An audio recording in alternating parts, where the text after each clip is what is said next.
Kumusta mga wakwak? Okay ba mga mata nyo dyan? Sa akin, medyo tumaas na yung mata ko.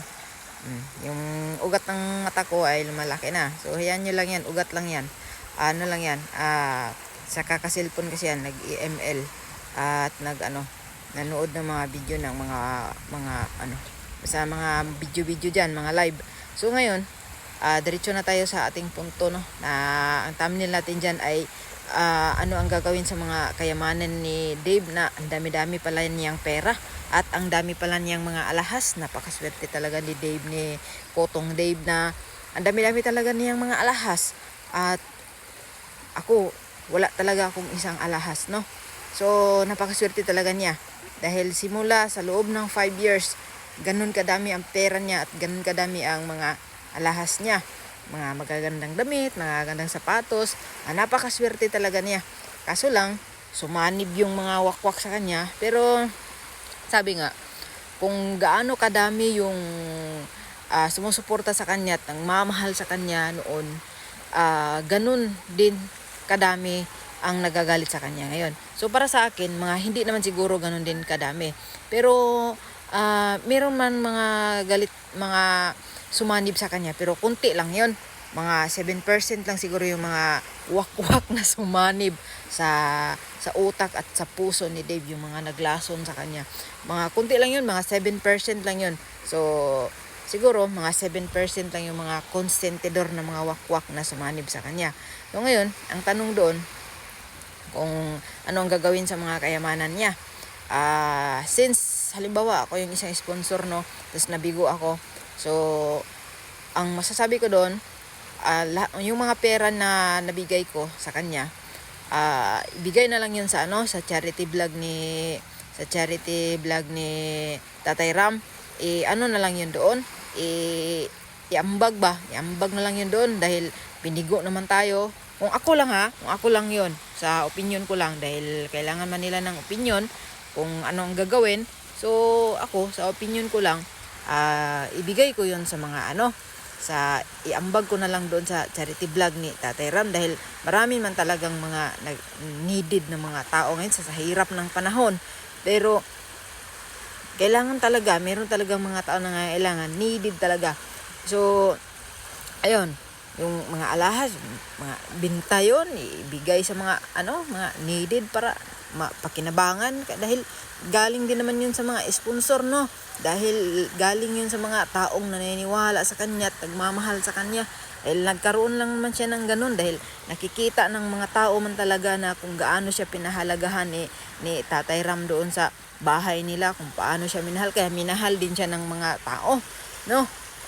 Itong mga sinasabi ko, base lang din to sa mga utos ng mga nasa isip ko. Yun lang yung masasabi ko ngayon. Dahil totoo naman talaga na kung hindi nakikita ng mga tao yung pagmamahal ni Tatay Ramil sa kanya, hindi rin naman talaga magsuporta yung mga tao. At ito pa, nalalaman ko at naririnig ko lang, ha. Kasi marites din ako sa mga nangyari. So, nga kinausap daw yung mga sponsor niya, yung ibang mga sponsor, na sana suportahan pa rin siya. Kung ako rin, no, sana bibigyan pa rin daw siya ng abuloy sa batawag doon. So, kung ako, sponsor, hindi na, tigil na yung padala ko sa iyo, no? Dahil mahirap humanap ng pera, at tayo naman kasi, at kung may extra naman tayo, masarap naman talaga magbigay, lalo na yung taong tulungan mo ay talagang nakikita mo na mabuting tao at pinahalagahan yung binigay mo. Masarap talaga yun sa feelings, kahit konti lang, masarap talaga yun sa pakaramdam. Pero kung ganyan lang man, biguin ka lang naman, pati sisiraan mo pa yung taong nagbibigay sa'yo ng magandang buhay niya, hahanap ka pa talaga ng paraan, no? Para lang lumusot yung kagustuhan mo, para lang talaga madugtungan yung sungay mo, no? Para lang talagang, ay nako, Wala na, dami ko gusto sabihin pero hindi ko na talaga masabi. Masasabi ko lang talaga ni Tatay Ram na wag na siyang basta-basta magtiwala sa mga tao na nasa paligid niya. Dahil sa maliit pa yan, alagaan mo yan, minahal mo, pinakain mo, inalagaan mo, binigyan mo ng tudong pagmamahal. Hindi lang isa, dalawa, tatlo yung mga bata na sa paligid niya. Tapos yung mga batang pag lumaki na, ganyan ang gagawin nila. Malakas na yung loob nila na gagawa ng mga hindi maganda. Dahil din sa mga taong kumonsente, lalo din lumaki ang ulo ng mga butsukoy. Oy, saon taman. Iba talagang mga kabataan ngayon. Basta kahit pa pakainin mo pa yan sa palad. At saka tamang-tama talaga yung ginawa ni Tatay Ram.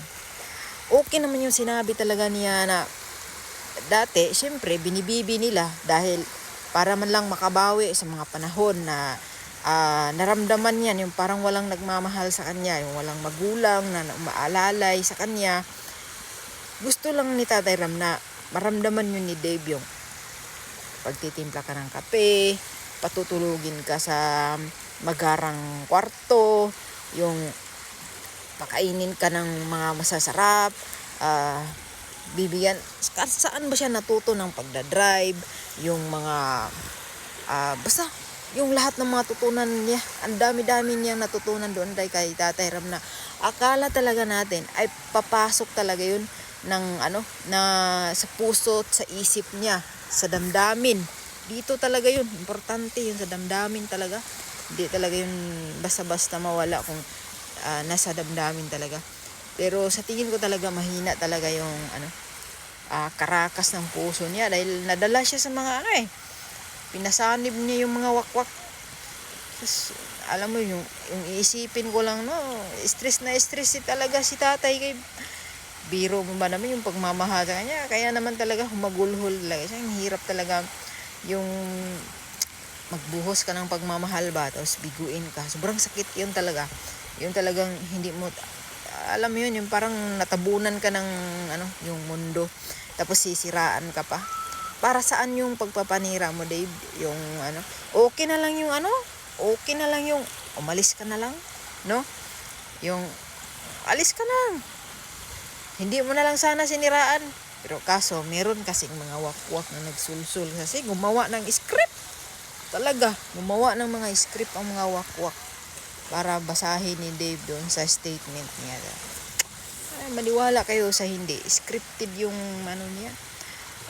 Alam nyo, yun lang masasabi ko talaga.